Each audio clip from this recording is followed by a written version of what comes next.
Assalamualaikum warahmatullahi wabarakatuh. Alhamdulillahirabbil alamin. Puji syukur kehadirat Allah Subhanahu wa taala.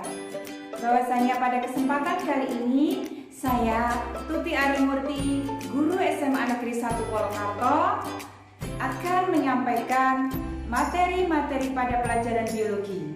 Pada kesempatan kali ini saya ingin menjelaskan materi tentang keanekaragaman hayati. Semoga dengan tayangan video pembelajaran ini akan membantu anak-anak semuanya untuk lebih mudah mempelajari materi tentang keanekaragaman hayati. Yuk anak-anakku semuanya, kita saksikan video pembelajaran berikut ini. Alhamdulillahirabbil alamin. Mari anak-anakku semuanya, kita belajar lagi tentang materi biologi. Kali ini kita belajar tentang keanekaragaman hayati atau biasa disebut dengan biodiversitas. Bersama saya Ibu Tuti Arimurti, SMA Negeri 1 Purwokerto. Dari pembelajaran ini diharapkan kalian semuanya nanti mampu memahami pengertian dan tingkatan keanekaragaman hayati. Yang kedua, kalian mengetahui penyebaran keanekaragaman hayati yang ada di Indonesia. Sedangkan yang ketiga, kalian semuanya mampu mengetahui manfaat keanekaragaman hayati bagi manusia dan lingkungannya. Apa sih yang dinamakan dengan keanekaragaman hayati? Yuk kita pelajari lebih lanjut. Keanekaragaman hayati merupakan keberagaman bentuk kehidupan di bumi, baik tumbuhan, hewan, mikroorganisme, dan genetika yang dikandungnya, maupun ekosistem serta proses-proses ekologi yang dibangun menjadi lingkungan hidup. Keanekaragaman hayati dibedakan menjadi 3 tingkatan. Yang pertama adalah keanekaragaman tingkat gen, keanekaragaman tingkat jenis atau spesies, dan yang ketiga adalah keanekaragaman tingkat ekosistem. Mari anak-anak semuanya, kita pelajari satu persatu dari tingkatan yang pertama, yaitu keanekaragaman tingkat gen. Keanekaragaman tingkat gen di sini keanekaragaman yang terdapat pada makhluk hidup pada satu jenis spesies yang sama, sehingga menyebabkan terjadinya berbagai macam variasi. Variasi itu tetap ada pada makhluk hidup yang spesiesnya sama. Contohnya di sini adalah tanaman padi, di mana tanaman padi ada beberapa jenis varietas, ada gogorancah, pandan wangi, cisadane, dan lain sebagainya. Contoh yang kedua adalah pada buah mangga. Buah mangga ada yang buah mangga gedong, harum manis, indramayu, dan lain sebagainya. Anak-anak bisa sebutkan sendiri yang mungkin jenis mangga itu ada di sekitar kalian. Yang selanjutnya adalah pada spesies manusia. Seperti yang kita ketahui, ada ras mongoloid, kaukasoid, dan juga negroid. Coba anak-anak pikirkan, kita itu termasuk ras yang mana ya? Selanjutnya, contoh lain dari keanekaragaman gen, ya ini adalah pada tanaman bunga. Bunga krisan ada yang berwarna putih, ada yang berwarna kuning. Bunga krisan tersebut tetap dalam satu spesies yang sama.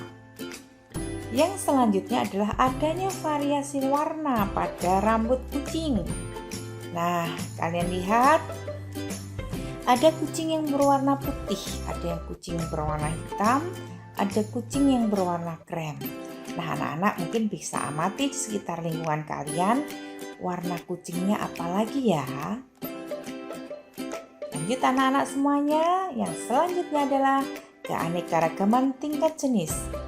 Di mana keanekaragaman tingkat jenis ini, keanekaragamannya terjadi pada makhluk hidup antar spesies. Jadi spesiesnya berbeda. Kalau yang keanekaragaman tingkat gen, spesiesnya sama. Kalau yang keanekaragaman tingkat jenis, spesiesnya berbeda. Karena spesiesnya berbeda, maka lebih mudah diamati dengan adanya perbedaan yang mencolok. Contohnya, perbedaan antara kucing, anjing, serigala, harimau. Kemudian yang selanjutnya pada tanaman, ada tanaman kelapa, aren, nipah, pinang. Kalau pada tanaman yang monokotil mungkin bisa kita lihat ada padi, ada jagung, ada alang-alang, dan ada rumput teki. Semua itu dengan perbedaan yang sangat mencolok. Oleh karenanya masuk pada keanekaragaman hayati tingkat jenis. Nah, anak-anak perlu diketahui di dunia ini diperkirakan ada 5 juta spesies makhluk hidup. Jadi sungguh sangat banyak keanekaragamannya. Yang selanjutnya, yang ketiga adalah keanekaragaman tingkat ekosistem. Perhatikan ada ekosistem. Di sini ekosistem sungai, ekosistem terumbu karang, ekosistem hutan, di mana keanekaragaman ekosistem di air tawar juga ada, di air laut juga ada. Nah, hujan tropis juga ada, atau hujan tropis, padang pasir, semuanya dengan perbedaan yang macam-macam jenisnya. Nah, apa yang menyebabkannya?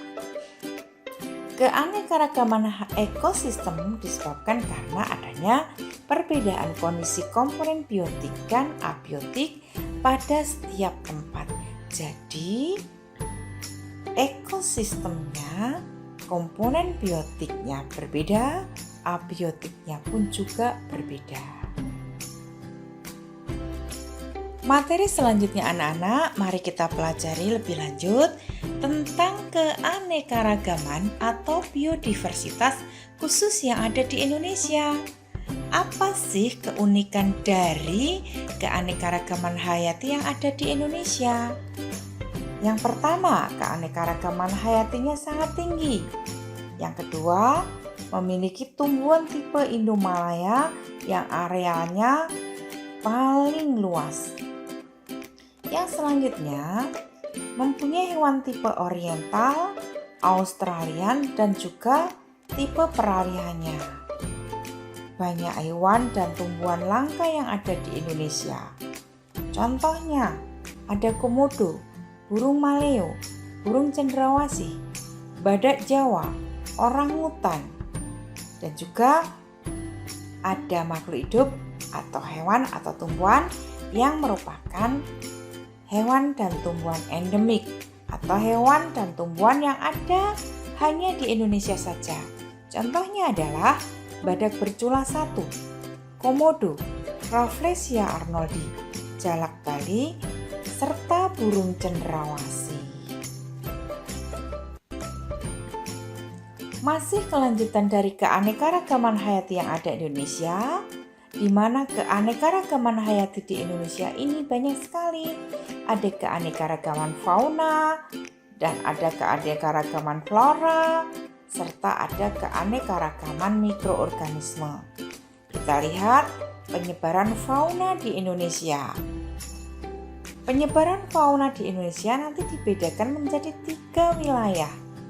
Yang pertama adalah wilayah oriental, kedua peralihan, dan yang ketiga Australian, di mana pembagian itu dibedakan menurut garis Wallace dan garis Weber.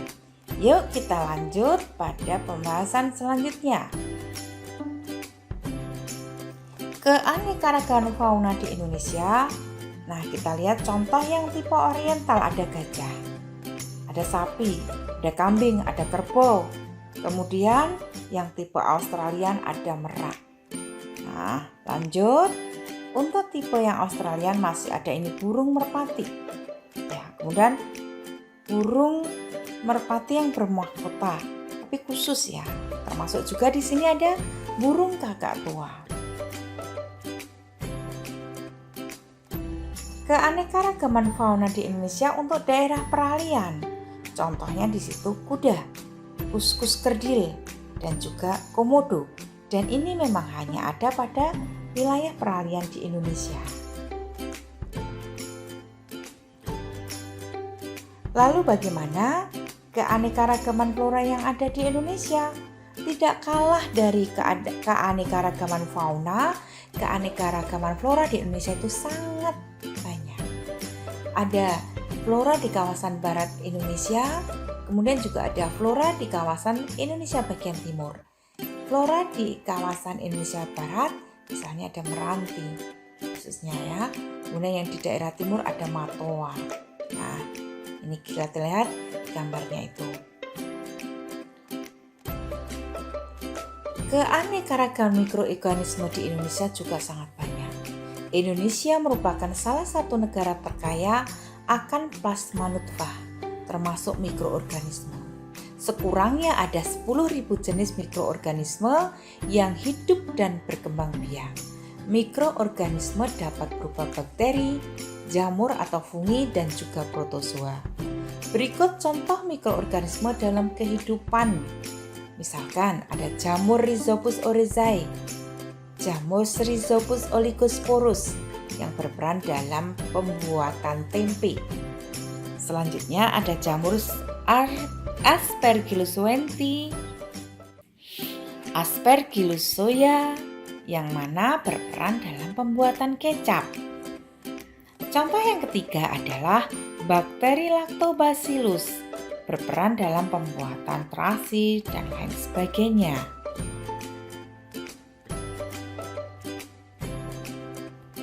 Fungsi dan manfaat dari keanekaragaman hayati di Indonesia yang sangat beragam, tentunya fungsinya pun juga sangat beragam.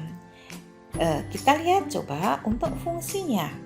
Nah, yang pertama, coba kita lihat ada yang berfungsi sebagai bahan pangan. Sumber bahan pangan ada padi, jagung, kelapa, nanti bisa disebutkan yang lain. Sumber obat-obatan ada kunyit, jahe, kencur. Sebagai sumber kosmetik ada bunga melati, bunga mawar, bengkuang. Terus ada juga yang dijadikan sebagai sumber sandang, kapas, serat nanas, dan lain sebagainya. Ada sebagai sumber papan, jati, mahoni, bambu. Dan tak kalah pentingnya sebagai sumber air udara bersih, yaitu tumbuhan hijau. Kemudian juga bisa dijadikan sebagai alat transportasi. Kuda, unta, sapi itu bisa dijadikan sebagai alat transportasi. Sebagai sarana rekreasi, Indonesia kaya dengan keanekaragaman hayati, keindahan alamnya, sehingga banyak didatangi oleh turis asing karena keindahannya itu. Sehingga salah satu manfaat dari keanekaragaman hayati adalah sebagai wahana rekreasi. Dan yang terakhir adalah manfaat keanekaragaman hayati yang terkait dengan budaya. Budaya Indonesia yang sangat banyak itu memanfaatkan keanekaragaman hayati di Indonesia. Salah satunya adalah karapan sapi dan pacuan kuda. Demikianlah materi tentang keanekaragaman hayati. Semoga bermanfaat untuk kalian semua. Sampai ketemu dengan video selanjutnya. Terima kasih. Bagaimana anak-anak semuanya? Setelah kalian tadi menyaksikan video pembelajaran yang Ibu sampaikan, lebih mudah kan untuk mempelajari materi keanekaragaman hayati? Harapan Ibu demikian. Semoga tayangan video tadi bermanfaat. Sampai bertemu kembali pada tayangan video pembelajaran selanjutnya. Wassalamualaikum warahmatullahi wabarakatuh.